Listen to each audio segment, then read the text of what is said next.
Hey, welcome back. Woodward Sports Network. Ryan Ermanni, Berlin Edwards, Tom Mazaway, talking NBA draft, talking a little Pistons and the NBA overall. And it is a pleasure to be now joined by a guy that knows a lot more about this stuff than we do. The great Tim McCormick, 10-year NBA vet, Bally Sports Pistons, former first-round pick in 1984, one of the great drafts of all time. Tim, what do you remember about that whirlwind night for you? You know, picked by the Cavs, traded a couple of times. Do you remember just waking up in the morning and that feeling of where am I going to be? What was that like? Yeah, it's actually a kind of an interesting story. It was June 19th of 1984. I know the exact date because I came home from church on Sunday and my wife and my kids were all wearing my uniforms from my career, and they let me know their anniversary of me getting drafted, and they had a video, and they did it up really well, so it was a lot of fun. They also pulled up the video of me saying how excited I was to get drafted by Cleveland, and trade. But the interesting thing about that day was I was with the U.S. Olympic team. It's Michael Jordan and Sam Perkins and all of those guys, and we were in Bloomington, and they drove all of the guys getting drafted to a TV studio. So I was sitting right next to Michael Jordan when he got drafted, and we talked about all of our goals and dreams. And I'm convinced that Michael Jordan knew he was going to be the greatest of all time just listening to him talk. But what happened was we went on the TV show. We talked about how excited we were to play for the teams that had drafted us. And then we went back and had practice. After practice, Bobby Knight congratulated all of the guys on the team that had been drafted that night. And as he was walking out, he said, by the way, McCormick, he said, Cleveland, they drafted you, but they think that you're a horrible player and they trade you to Washington. And then so I was a bit confused, and he walked out, and then he popped his head back in and said, Washington thinks you're no good either. They traded you to Seattle. Everybody's laughing. And he said, if you don't get your ass in gear, I'm going to trade you to Alaska for some fishing rights.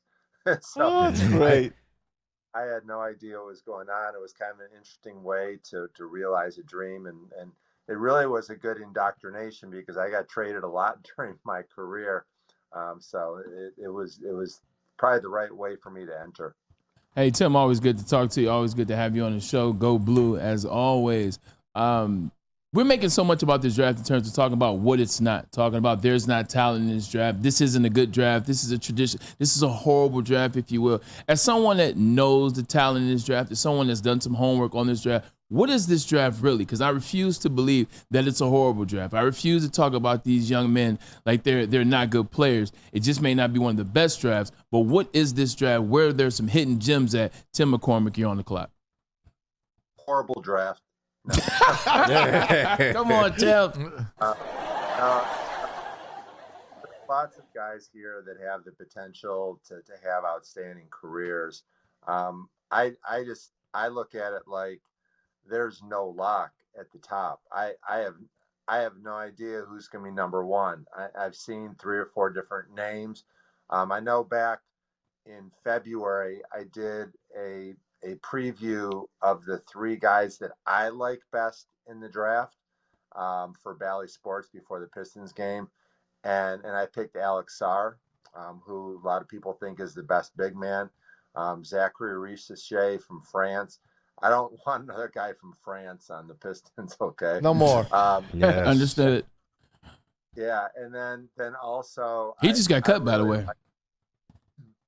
Oh, really? Yeah, from his preliminary team. Talking about Killian Hayes? Killian Hayes, yeah. I heard that. I also previewed Dalton Connect from Tennessee. Those are the 3 guys that I thought would be the players that the Pistons would like. Since then, watching Steph Castle lead UConn to a national championship, I like him equally well. Donovan Clingan, who played in that national championship game as well. Those are four guys that I like the most. Um, I have something about each of them that I don't necessarily. I can't say, gosh, if we have the number one pick, we're going to be playing in the playoffs for the next 10 years. I don't think any of those guys are here, but there are guys that could help you get to that level, that status of being a constant playoff team. There's things I like about a lot of guys, but there's no one that I love everything about them. Gotcha. Hey, Tim, Trajan Langdon is now the president basketball ops. I haven't had one here since Stan Van Gundy. He takes over. They brought in a guy from Dallas yesterday as a vice president. No coach yet. I don't remember the last time a team had a draft without a coach, but this is going to be something. Are the Pistons, what do you see in the Pistons going forward? How many of these players should they keep and build around? Well, okay, so you put a lot out there. Number one, I love the choice of Trajan Langdon. I think he's mature, he's smart, he knows the game. I don't like the fact that they waited so long to get rid of Monty. I think that the coach that's coming in should have a real strong say in who they draft. My hope is that they've already selected someone and a deal is just being, waited to announce who it is. I think that if you look at the roster, there's a possibility that they'll keep 9 or 10 guys from a team that was one of the worst. I don't think that you can fully blame the players. When you watch them this year, and I'm sure you guys said the same thing, these guys cannot shoot. One of the worst shooting teams in the last 10 years. They're so incredibly young. I don't think I've ever seen a team so young. And they're injury prone. Everybody on this team got hurt at some point. And so there were just a lot of. But I also look at the squad and say there's a lot of players that I'd like to see a little bit more of. I was hoping I could see them last year together a little bit more. But because of the injuries, that didn't happen. So I would guess 9 or 10 guys will be back from last year until they make a decision on whether they're going to start making massive trades. That would obviously make my prediction not true if they trade half of the guys that were here last year. But there's some intriguing possibilities that I definitely want to see more of. Tim, you mentioned the coach part of it. Just before we look forward to who that might be, just look back for a second. What was your surprise level that Monty Williams was fired? Because when I saw the Woj tweet come, I had to make sure it wasn't like fake Woj. I looked for the blue check mark. I looked for the amount of followers. I was like, this can't be real. I can't believe this is real. But it was real. What did you make of Monty Williams being let go after 1 year? I was totally shocked. I was actually with Monty, had a long talk with him, not last Friday, but the Friday before. I don't think he knew it was coming. I think that he is going to be a really good head coach in the NBA at some point, but his strengths, I don't think, are necessarily player development and taking young guys and developing them. I think that if you put him on a veteran team, like I think he would have been a great fit with a team like the Lakers, where he can really relate to the older guys. This team clearly needs player development in a big way. And I think they need some more veteran players, some mature guys in the locker room.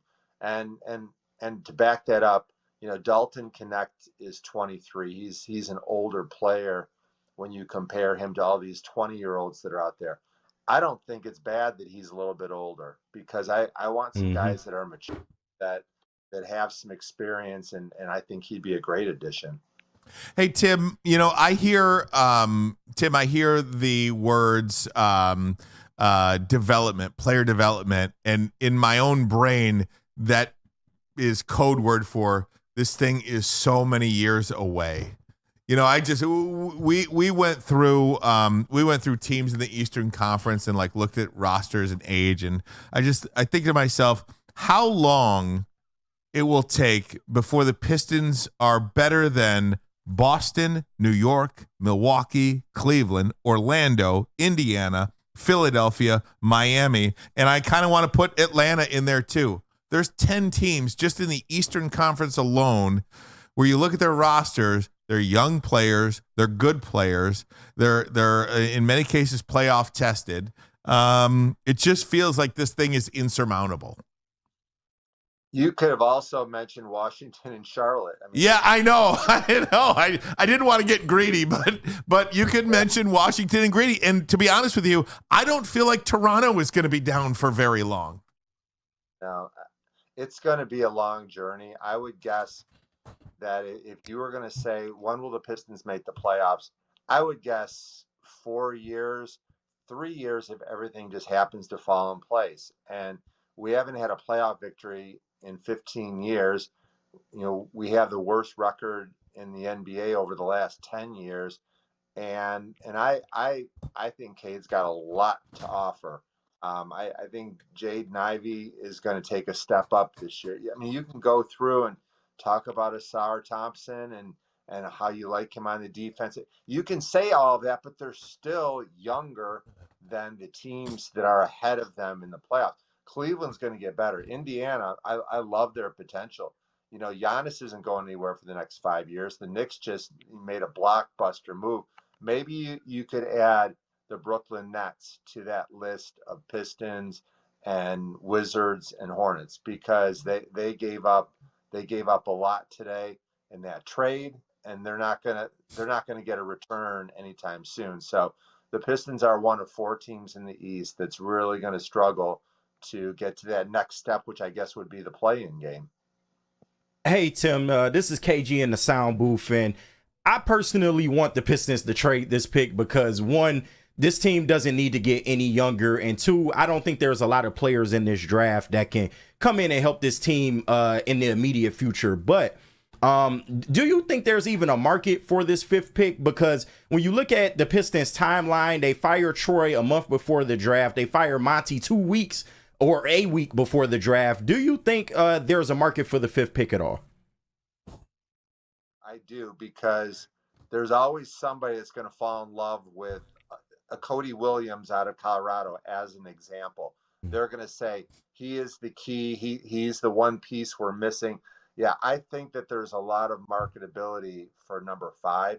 And if I could trade 5 and get 10 and 15 as an example, or whatever that number, I would rather have 2 players, because just that they need to upgrade their talent. Now, you may say, well, you just got done saying that there's not a lot of players. Why do you want more young guys? Well, we need some veterans. The Pistons need assets. They need draft picks. They need good young players.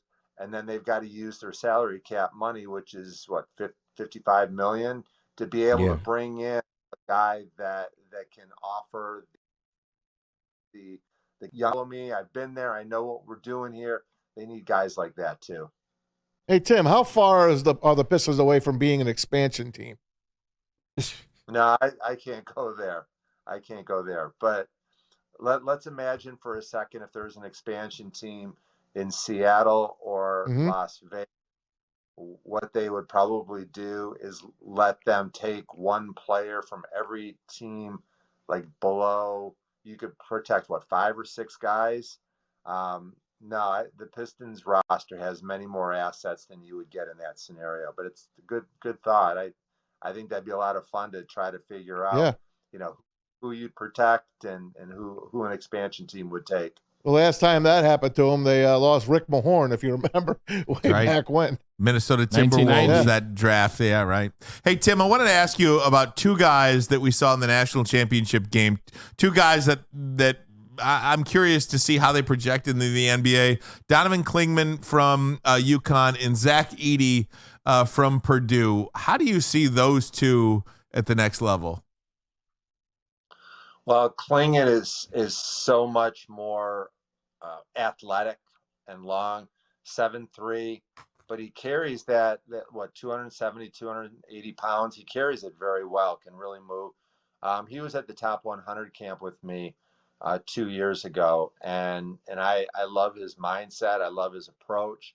I spent time with him in Chicago for the draft combine. The question that I would have to ask, because he can cover every position on the court, do you really want to add another non-shooter? I assume you're keeping Jalen Duren, who I'm a big fan of, and I think that then all of a sudden you'd have two centers that are not shooters. So I think that the Pistons need to do everything they can to upgrade their ability to knock down perimeter shots. And with Zach Edey, yeah, he would be a luxury item for sure, but not for the Pistons. They need shooting. They need that right now. They look back at last year, and they had so many times that 4 of their 5 guys in the court were non-shooters and couldn't space. So no, Zach Edey is going to play in the league. He's going to play in the league for a long time. I love his conditioning, his ability to score in the low post, to defend block to block. But neither one of those players, I don't think, is going to be in a position to help the Pistons in the short term. Tim, is there a coach out there that you like? Is there a couple of guys out there that you think would be a good fit here in Detroit? Tough. I really liked Sean Sweeney when he was with the Pistons as an assistant coach. I think he'd be a good choice. There's probably a lot of options, but I wouldn't be surprised if the Pistons hire somebody and the fans say, "Wait, who's that? I don't even know that name." We've had a lot of success with guys like that in the past. That would be nice. And go ahead. You got a question? Oh, yeah. I did have a question. Do you have your eye on a free agent that the Pistons should add? There's a lot of names been going around. Tobias Harris, Nick Claxton, Gary Trent. It looks like the Brandon Knicks, Ingram. They would have to trade for him. But there's it seems like the Knicks are out on OG Anunoby. So is there a key free agent that you think the Pistons can add to this team to hopefully make them better going into the next season? So back when I played, trading and free agency was so much easier. Like I've got a team that has an extra power forward, but I need a shooting guard, and you've got an extra shooting guard and you need a power forward. So this is a really simple trade. Let's make it happen. Nowadays, there's so much involved in money and salary cap and trade assets.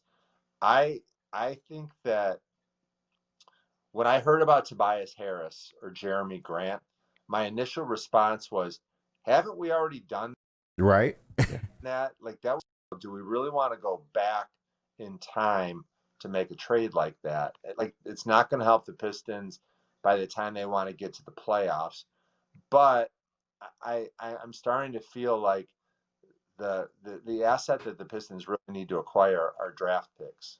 And the way that you can do that is if you take on somebody's bad contract, they'll also give you, 2 first-round draft picks to take all that money and give the other team some flexibility. Ultimately, are going to do. I heard like a Zach LaVine. If you take Zach and all the money they owe him, and they give you 2 draft picks and maybe Patrick Williams or someone like that, then all of a sudden that makes a lot of sense to me. And I throwing that out. I don't know if that fits money wise, because I love Patrick Williams' game, but something like that would seem to make sense. How about sticking with the Knicks here for a second and draft assets? They literally gave the Nets 5 number 1 picks, Bohan, and a 2nd round pick to get Bridges. What's your grade on that trade? So I hate the fact that the Knicks are mortgaging their future. I love the fact that they might be the favorite to win the NBA championship next year. With Mikal Bridges, he seems very excited about playing with his his Villanova buddies. And you get Julius Randle back healthy. I think that's pretty exciting. And being a former Knick, I would love for them to get a chance to compete at the highest level. Can you imagine the excitement next year if the New York Knicks are possibly the best team in the league? I'm a big believer that if you have strong franchises in Boston, LA, New York, and Chicago, your league is really healthy. Amen, man. We've been talking about the Knicks for a while, and there's no scene like Madison Square Garden. You could speak to that. Of course, you're the NIT MVP back in the day as well. And, I'm a Knicks fan since I was a kid. I was 11 years old when they won, Tim. So how old are you now, Tom? I'm 62 right now. Okay, so I'm dying, man. I really am dying. Hey, Tim, thanks so much, my friend. We appreciate your time today and your insight, and hopefully they can turn this thing around. And hopefully, Tim, by the time that the Pistons play, we can actually watch them on Xfinity. This is true. Great talking to you guys. Enjoyed the draft tonight. You got it. Absolutely. Tim McCormick, 10-year NBA vet. Of course, one of the great Michigan players of all time. Valley Sports Pistons now. Great stuff there. Thanks so much.